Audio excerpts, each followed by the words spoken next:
Good morning. My name is Jennifer Nargan. I want to welcome you to the Thought Leader series here at Tippie College of Business at the University of Iowa. Today, we have the pleasure of having Dr. Subra Tangirala from the University of Maryland here with us today. And so before I introduce Subra, I just want to welcome everyone to Tippie.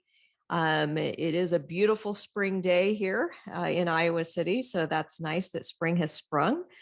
Just a couple of reminders for those of you that may be new. You can ask questions using the Q&A feature in Zoom. The anonymous option is available, and I will relay questions to the speaker. Subra has told us that this is a work in progress, so he expects lots of questions to help him and his co-authors refine the work. And so feel free to ask questions throughout. And when I see an appropriate time, I'll jump in and have Subra answer those. And then we'll also leave some time at the end, obviously, for questions as well. So today it's my pleasure to introduce Dr. Subra Tangirala, who joins us today from the Robert H. School of Business at the University of Maryland, which is also the alma mater of our dean, Amy Christoph Brown. So Subra is the Dean's Professor of Management and also the area chair. His research, as you'll see today, explores why employees often remain silent, despite having maybe information concerns or suggestions to share, and what organizations can do to facilitate candid exchange of ideas in the workplace. His research obviously has been published in numerous top-tier journals. He's also served as the associate editor for the Academy of Management Journal. And prior to his doctoral studies, which were at Purdue University, so he's also another Big Ten grad as well, he worked for several years as a human resources manager. So I will stop sharing my screen and turn it over to you. Thank you, Jennifer, for such a nice introduction. And I am really looking forward to presenting this work. It is very much a work in progress, and I'm looking forward to getting some feedback on it from such a great team that you have at Iowa and others who are joining. So this is work that I'm doing along with one of my PhD students, Yunsen Park. She's a tremendous student who'd been marketed in a couple of years. So if any of you are hiring, you should keep a lookout for her. So essentially, the idea for this particular paper came out when we were just chatting about, what happened to many big companies, right, which were doing well, and suddenly they saw a performance decline. You take a company like Kodak or Blockbuster or BlackBerry, MySpace, Schwinn, which is a bicycle manufacturer. And they were doing very well. They were, in fact, market leaders in many segments. And they faced, certain kinds of competition or new kinds of technology, and they were not equipped to deal with that so-called threats from the environment.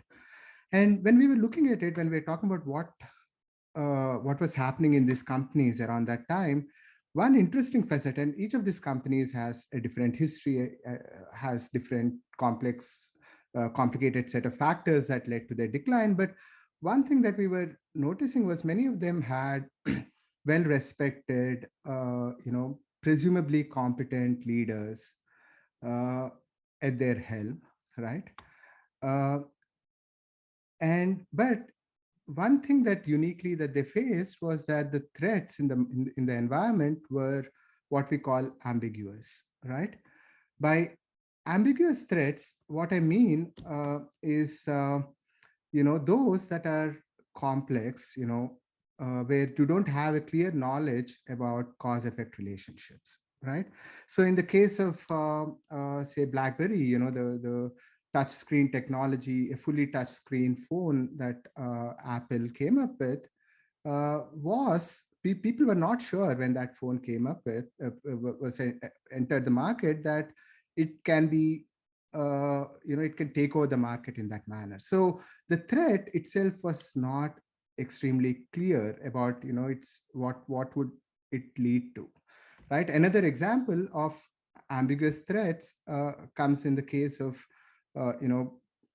NASA and the differences between Apollo 13 and the Columbia shuttle disaster.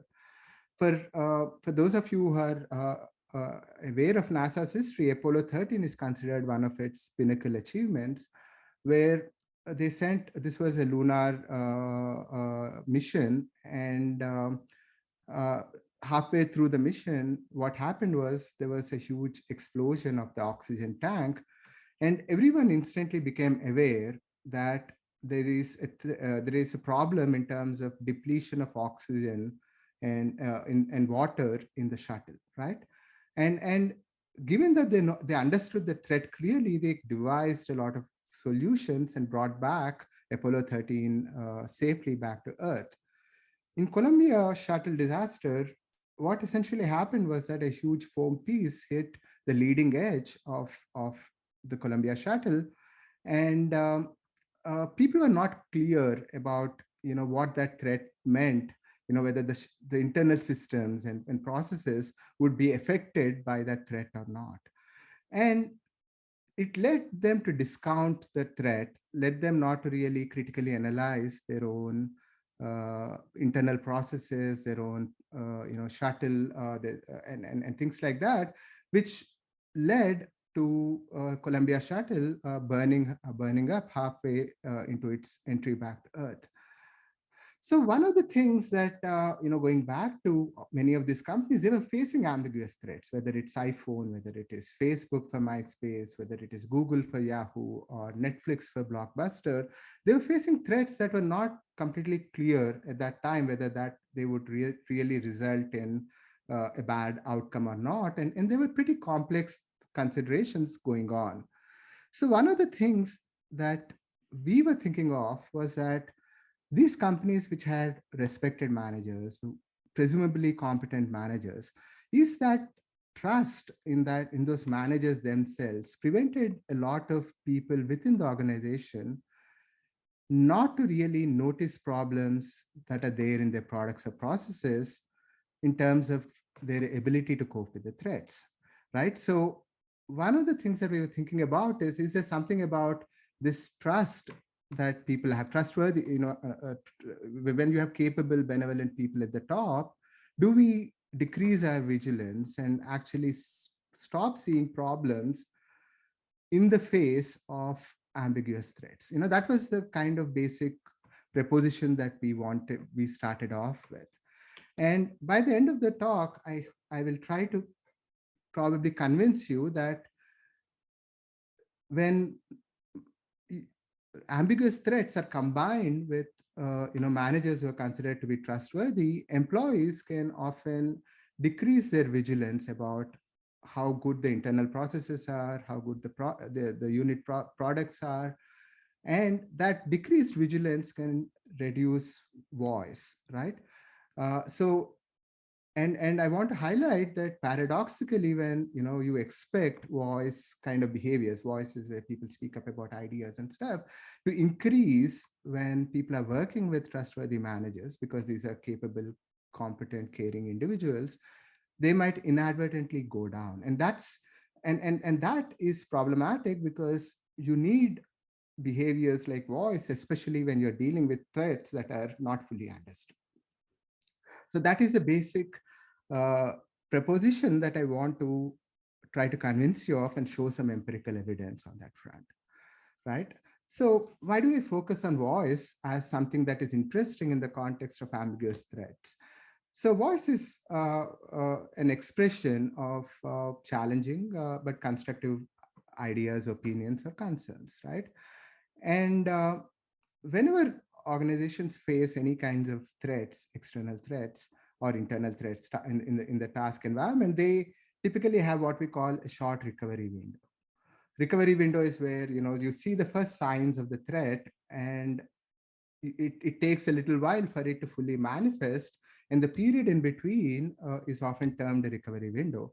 During that time, what typically units need to do is that employees need to critically analyze, given this particular threat, if it materializes, what does it mean? Are my products good enough to handle it? Are my processes good enough to handle it? And voice is especially useful within such windows because it can help you identify problems with internal fitness, also identify solutions with it. So I was wondering whether, how voice is an important behavior in the context of ambiguous threats. And I was wondering whether that behavior, which is important, actually reduces in that context. Like I said, so to understand this, one thing, I want to highlight that this particular vigilance about internal systems and processes in the context of ambiguous threats would only reduce when, you're working with trustworthy managers. That's one of the propositions we're making. And here we define trustworthiness as ability and benevolence of the manager. We did not look at integrity, which is a slightly different kind of an construct, which deals with fairness, which is not the focus of our study, which is more work related. And you would expect in general, when you're working with trustworthy managers, that they would facilitate candid communication at work. These are managers who care for the unit. So you probably feel psychologically more safe in speaking up to them. Or you might feel a greater sense of voice instrumentality, that this feeling that, these are competent managers, that if you speak up to them, they will do something about it, right? But paradoxically, what we are saying is that it also leads to a few other negative elements, right? When you're working with trustworthy managers, it can lead to things like, for instance, role deference. You might feel that, typically in organizations, a lot of decisions and change is made top down. And it's often seen, leaders are seen to be those who initiate change in many organizations. And in that case, especially when you are dealing with a trustworthy manager, you can say, okay, I mean, if there is a problem, probably my manager would notice and let me know of it, kind of thing. So there's that kind of a role deference that can take place. It can lead to reduced monitoring because, you trust the intentions and the capabilities of people around. And since managers are in charge of the internal systems and products, it can prevent you from seeing what is wrong with the systems and products. And finally, all of this can lead to a sense of satisfaction with the status quo, uh, which can reduce voice, because voice ultimately, even going back to the historical roots of the behavior as something that emerges from a latent dissatisfaction with the status quo, uh, trustworthiness can make you not see the problems and not feel dissatisfied with the status quo, and can reduce voice. But like I said, only under the conditions when people are dealing with ambiguous threats. And the reason I say that is that often we use trustworthiness as a heuristic, right? So if you're if you're working with someone who is trustworthy, we use that as, that as a heuristic to say that, every time I'm interacting with them, I stop trying to see whether they are able to do this or not, whether, whether this is something that I should be vulnerable towards them or not. I just use that heuristic and say, okay, these people are trustworthy, I will give them this kind of a responsibility. In fact, there's a lot of evidence that use of heuristics like trustworthiness can increase under conditions of uncertainty. For instance, Uzi has a very interesting ASQ paper from 1997, where he shows that in the apparel industry, a lot of relationships where there's a lot of uncertainty in the market, people actually rely on trustworthy partners. And in some instances, that can actually lead them to, that can prevent them from realizing the potential of the market, right? There is another work which has indicated that in the context of knowledge transfers across organizations, where there's a lot of complexity to deal with, people often use trust as a heuristic, even though it actually prevents them from properly analyzing whether the knowledge they're getting from outside is worthwhile or not, and can prevent effective knowledge transfer. So there is some work which is indicating that under conditions uh, of uncertainty, people use trustworthiness of others as a heuristic.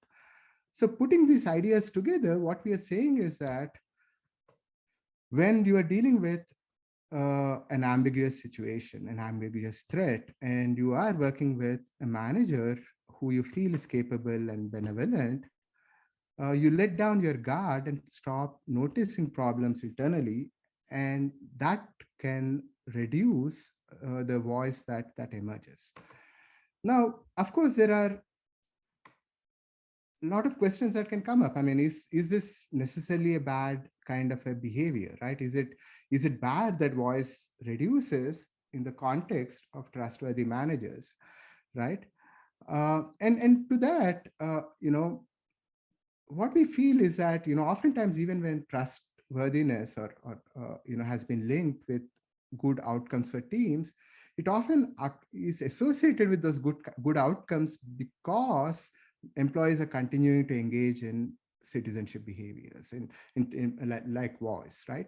And therefore, trustworthiness is actually beneficial, right? I mean, trust as a heuristic is actually beneficial when it does lead to positive behaviors, and the idea that it reduces those behaviors can actually make that a problematic situation.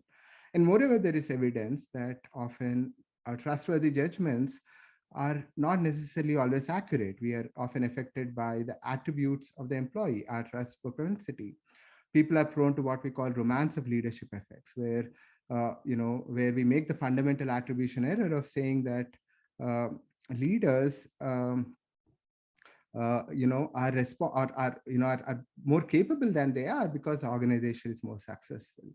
And in fact, people also say because we are dependent on our leaders for a lot of our outcomes, there are also dependency effects. We want to believe that they're competent and caring. And so one, trustworthiness can be misplaced, right? I mean, our judgments can be misplaced, right?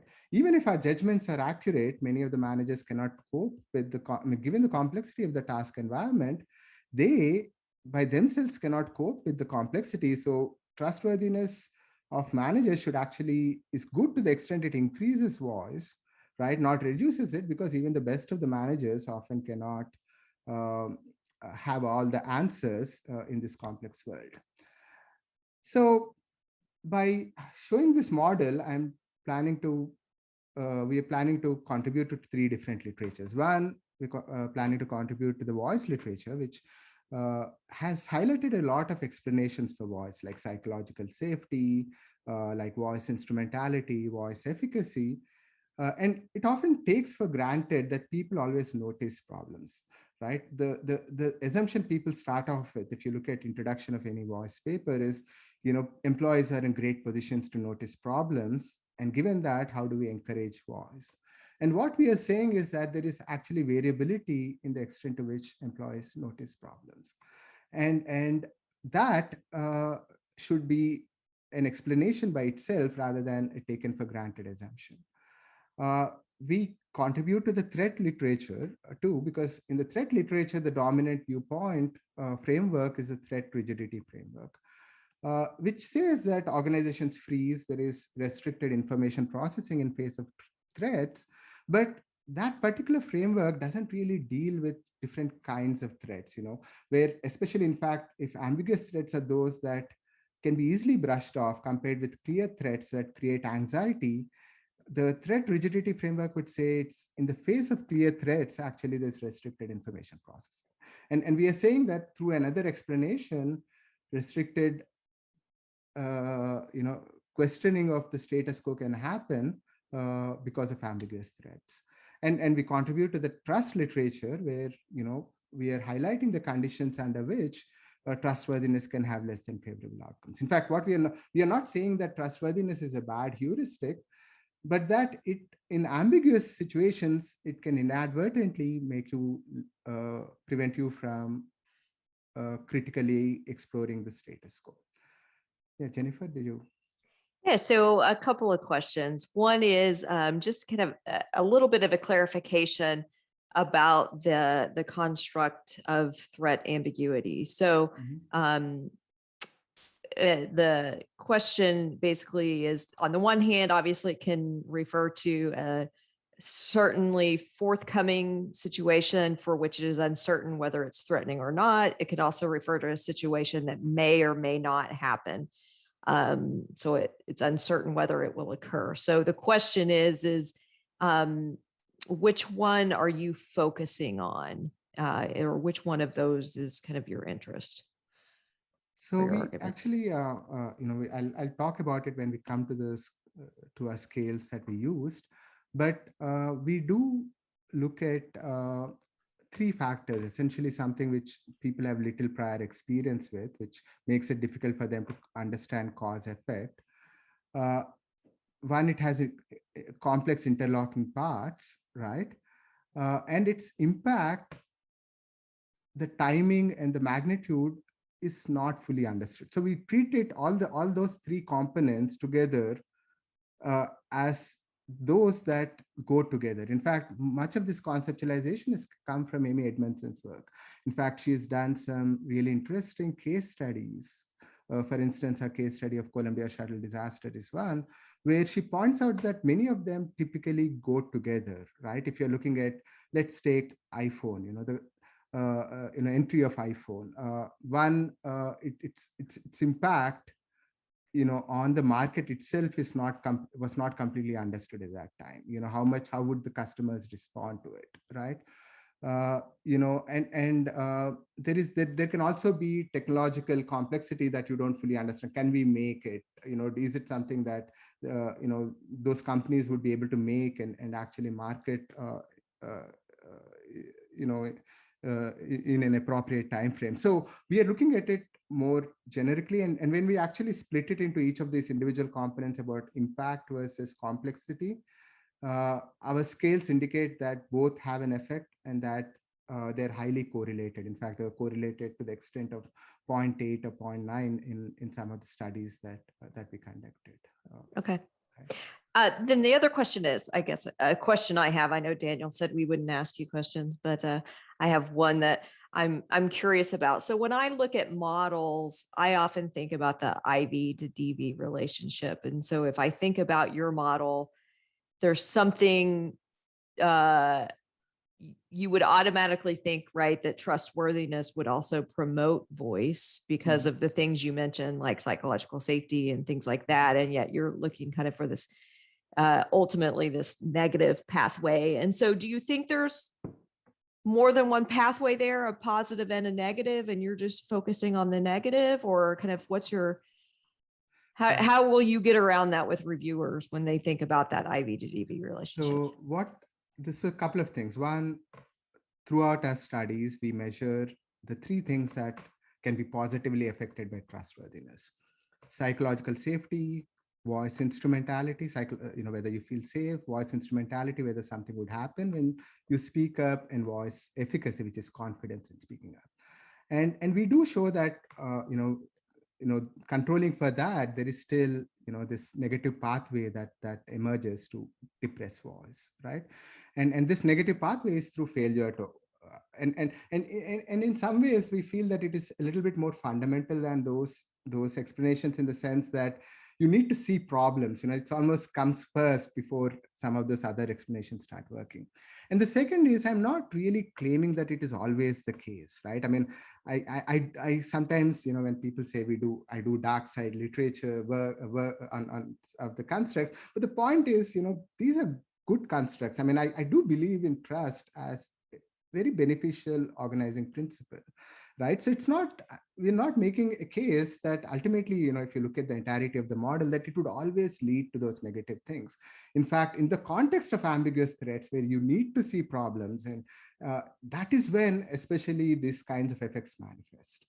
So it's under a certain limited circumstances, I would expect to see that. So both empirically and even conceptually, we are only talking about a limited set of circumstances uh, of working under ambiguity that these kinds of negative effects manifest. Okay. Right? Thanks. Yeah, thanks.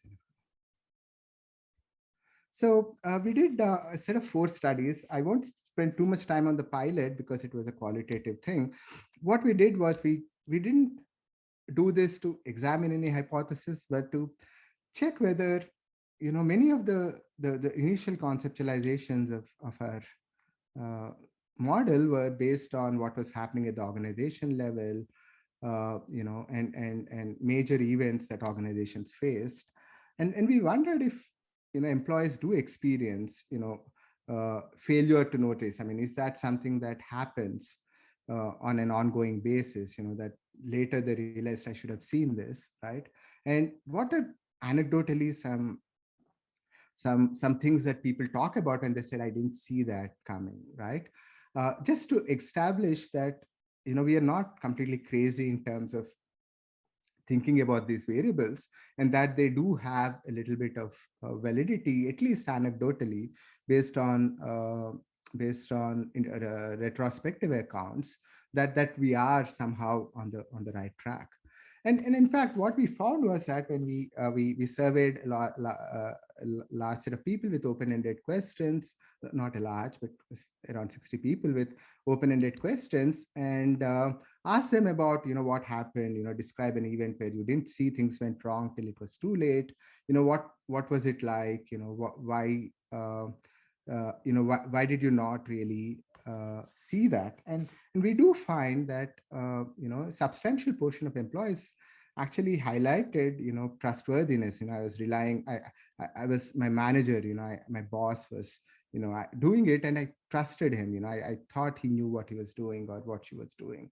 Or they talked about complexity of the issues that they were dealing with, right? And they just couldn't put understand cause effect relationships in that kind of context. We also came up with others which are not necessarily directly related to this, like, people were talking about just sheer negligence, people are talking about high workload, but these explanations that we were focusing on did still contribute to a substantive proportion of recollections people had. So that gave us some kind of feeling that we were not completely off track on this, right? And it is certainly, I mean, we are looking at what people are at least in real life experiencing to be important variables, right? So we started by looking first, we then confirmatorily conducted a couple of experiments. The first one we did with an online sample from prolific academic, and we had a 2x2 between person design where manager trustworthiness was higher low, trust ambiguity was higher low.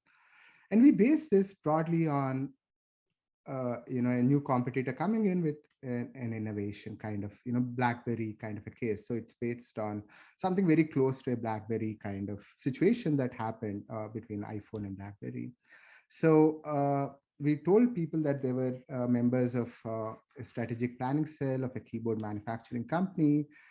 And these people are focused on manual keyboards, but there's this competitor that they hear about who comes up with what is called an invisible keyboard, where you keep a device in front of you and it automatically you start keying in, and it picks it up based on where you're placing your fingers, right?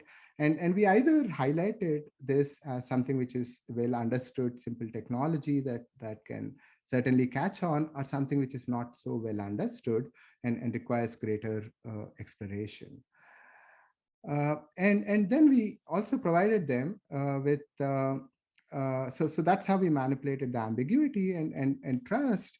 We essentially gave them feedback about the manager they were working with in form of a 360, where we embedded elements of capability and benevolence into this condition. So in the high trustworthy condition, they were told that these were capable, benevolent leaders based on the comments of the employees, or they're not.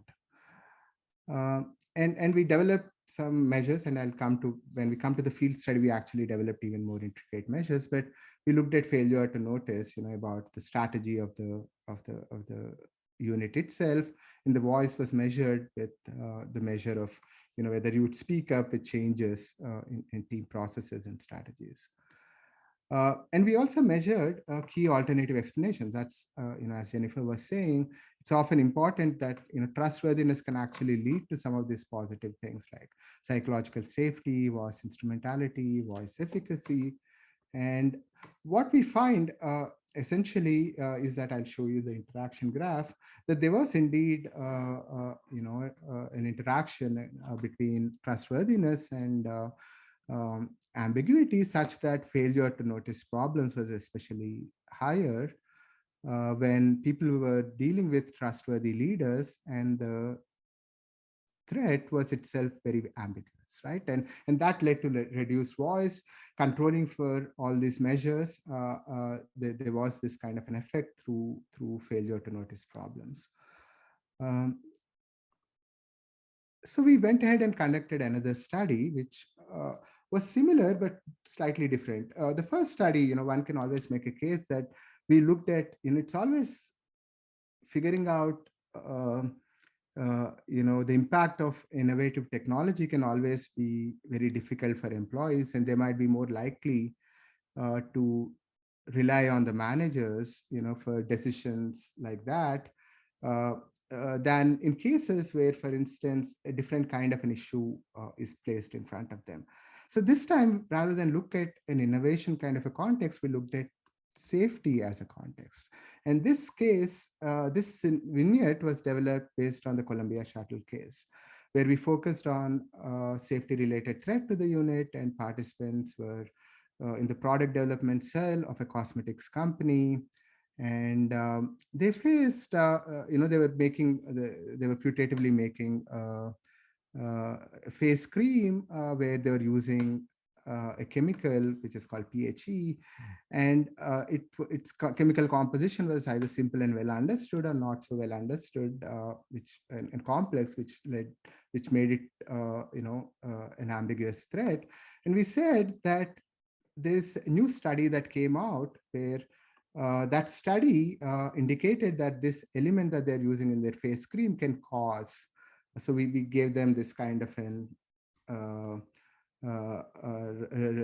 write up to read, where we said, there is, it can lead to problems, and whether it can lead or not, we either framed it in an ambiguous sense in terms of well understood, or in clear sense where it is not completely well understood. And we manipulated trustworthiness in the same way as we did in the first study. And all these were pre-registered experiments, and the data and everything would be available for people to see.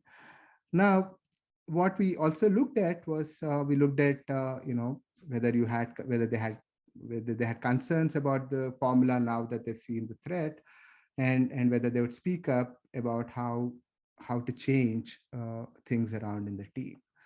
And again, we measured psychological safety, voice instrumentality, and voice efficacy.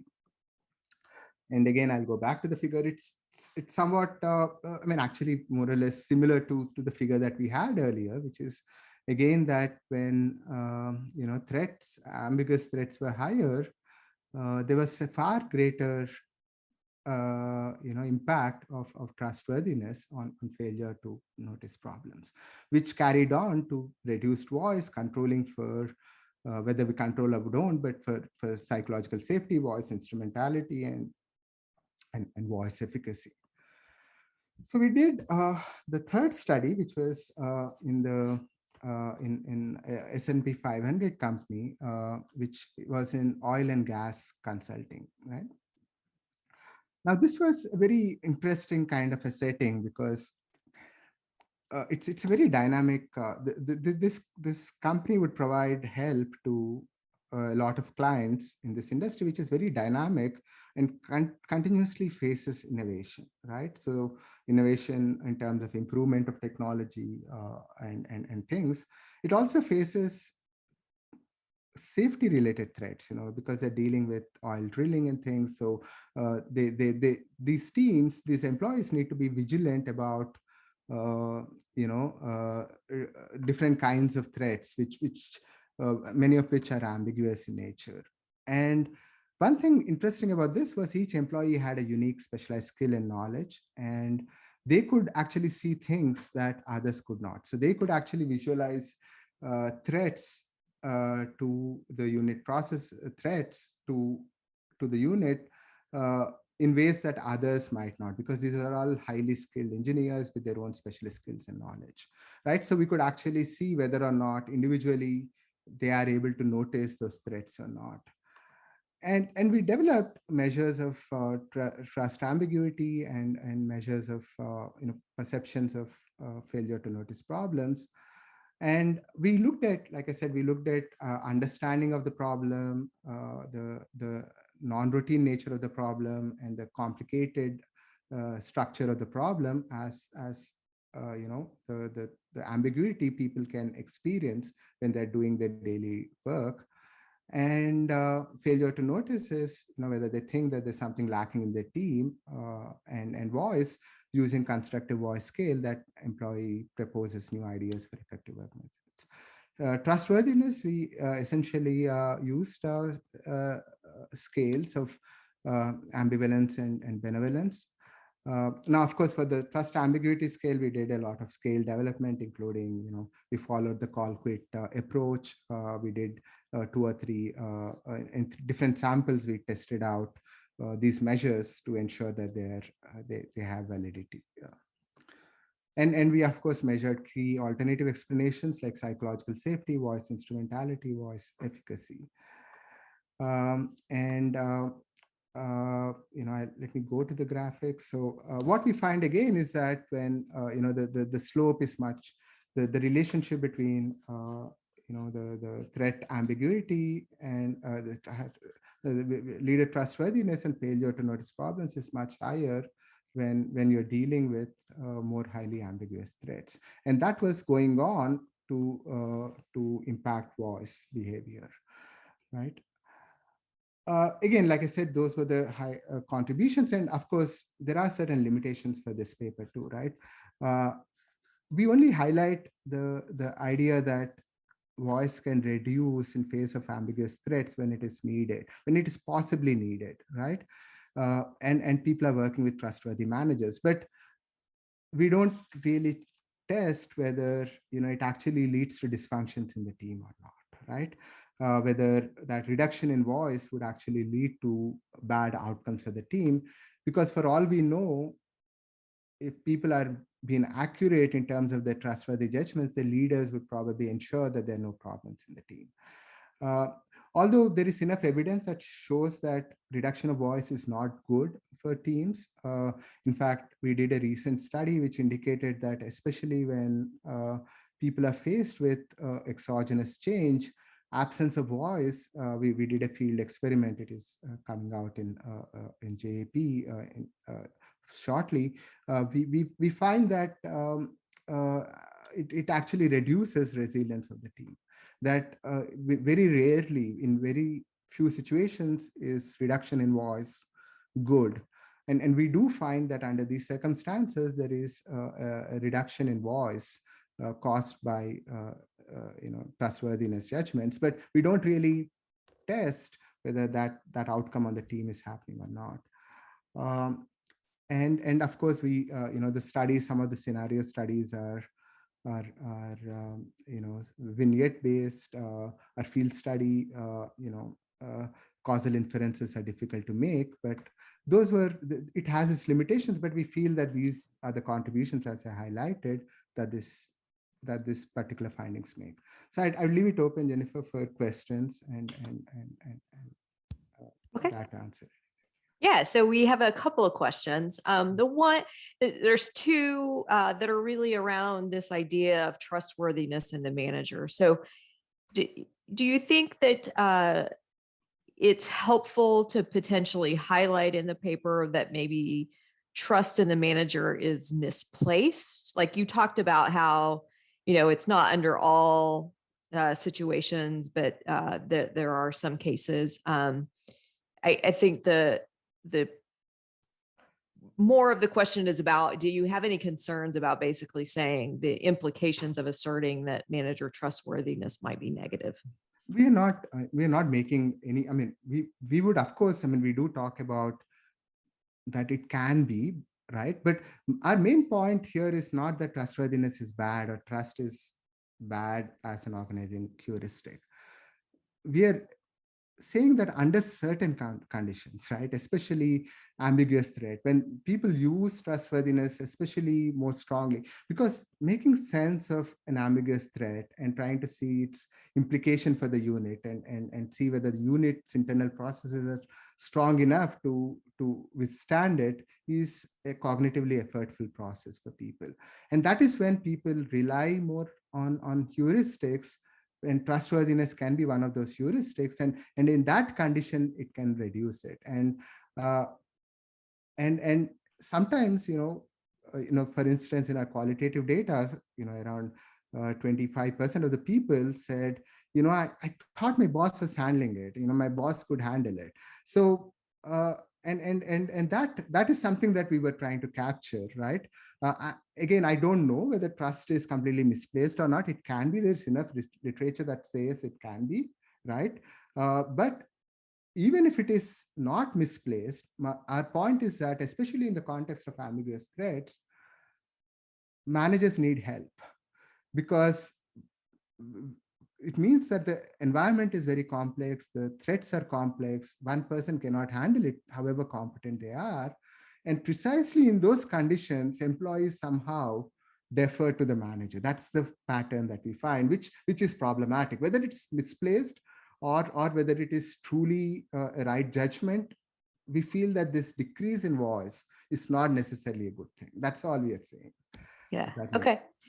There's a few other questions that are kind of related. So one of them is, you've obviously, a big piece of this is that threat ambiguity. And so did you ever think about having that as kind of the predictor with trustworthiness, as kind of the moderator of basically that would mitigate that relationship? Or do you think that it's possible that, this is one of my questions too, is that people notice the problems but prefer to remain silent because they believe the manager can handle them? And I also wonder, to what extent, like how big would the problem have to be before they would say, I can no longer kind of rely on this trustworthiness?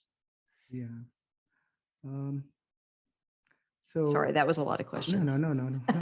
That's a good one. So, uh, right. So certainly, we looked at trust ambiguity more or less on a continuum, right? Especially in the field study, we looked at it more as a continuum, right? There certainly would likely be a phase where people suddenly say, in fact, I mean, if when the signals become clearer and clearer, that people will start realizing that this is a big issue, right? And start looking at it. So we can perhaps do something about we can do some regions of significance where it is happening, and find out where precisely, what level of trust are these effects more strongly manifesting than otherwise. Whether we could have placed trust ambiguity as an IV, that's a fair enough question. I think the interestingness, to be honest, of this entire paper comes from the interaction, and I guess it's somewhat of a symmetric interaction, in the sense that we are looking at. I mean, it's interaction that matters, and yeah, in an interaction, I guess you can consider ambiguity to be the IV in some ways and flip the graphs. But conceptually, I think the most interesting element, at least from my point of view, is with the interaction, and where you're right, perhaps there's a greater amount of story to say, or greater amount of interestingness in starting with ambiguous threats than with trustworthiness. Yeah. So a lot of really good questions. Some of I had a similar question. So one of the questions is, you basically measured trustworthiness with ability and benevolence. So do you think that the role of one is different than the other? Like, did you tease that out where to think about, is it just about the ability of the manager? So if they think they, might be capable leaders, then they would defer to them, versus benevolent that Yeah. Being benevolent. Yeah. I don't completely recollect exactly what that analysis was. I remember, if I remember right, it was working with both. I would need to cross check once, right? Yeah. But we do believe that conceptually, I mean, there is perhaps a case that competence is more highly related to this than benevolence, but in general, we feel that this two go together here because you it's both about intentions of doing. I mean, so you might have competent managers who don't seem to care about the unit itself and are looking out for themselves, right? So we believe that there is something about wanting to look, the intentions and capabilities together form one whole. In fact, they were also very highly correlated. If I remember right, these Yeah. two were correlated 0.78 or 79. So I don't think we see any distinct effects of both, but perhaps there's an halo effect going on in people's ratings of these measures that is preventing us from teasing apart these constructs. Yeah. Yeah. And someone else chimed in, it's kind of thinking about this cognitive versus this affective trust would be another way of thinking about it as well. Mm-hmm. So I know you've done some work on LMX as well. So any thoughts about that in your third study? Did you think about controlling for that, or think that trust and trustworthiness covered it? I mean, we can, I think, look at that. I mean, although they're very highly related constructs, right? When you're talking about competence and benevolence, I'm sure they very highly overlap with each other. So if you tell me that if members have high LMX, they would also downplay problems. I might believe you, because part of that LMX, I mean, I know that LMX needs to be focused on the relationship itself, but I mean, it's primarily based on some kind of, and you've done that work on LMX and stuff. It's based on that, competence judgments often do play a strong role in its development. So I would think it would have similar effects. I don't know. I'll have to look at correlations to see how distinct these are and whether this is different from LMX. I wouldn't, honestly, if I have to be truthful, I don't think it would be a very different effect. No. We just more directly measured these elements, right? My guess is it's pretty highly correlated. So, and the last question was, as you look at your overall model, kind of what will be, you talked some at the beginning of different theories, but what will be some of the theories that help tie your model together? So, I mean, this is a little bit more phenomena-oriented kind of in paper, right? And we did, do that. I mean, but we do draw a lot on theories on dark side of trust, which especially highlight, that under ambiguity, people do, especially in cases of ambiguity, how trustworthiness can sometimes lead to bad outcomes. Some of the papers that I draw on. So we do heavily draw on that. We do heavily draw on work on threat itself. So we actually combine elements from both. But we did, I'll be honest here, we did start with the phenomena of looking at, these companies. The primary question came when we were looking at, these are respected managers. If you look at contemporary accounts of many of these companies, many of the managers were seen to be extremely benevolent, extremely competent. They faced this threat, and we said, is that very fact that they were considered to be competent all round, that actually led to lowered vigilance, and that was where it started.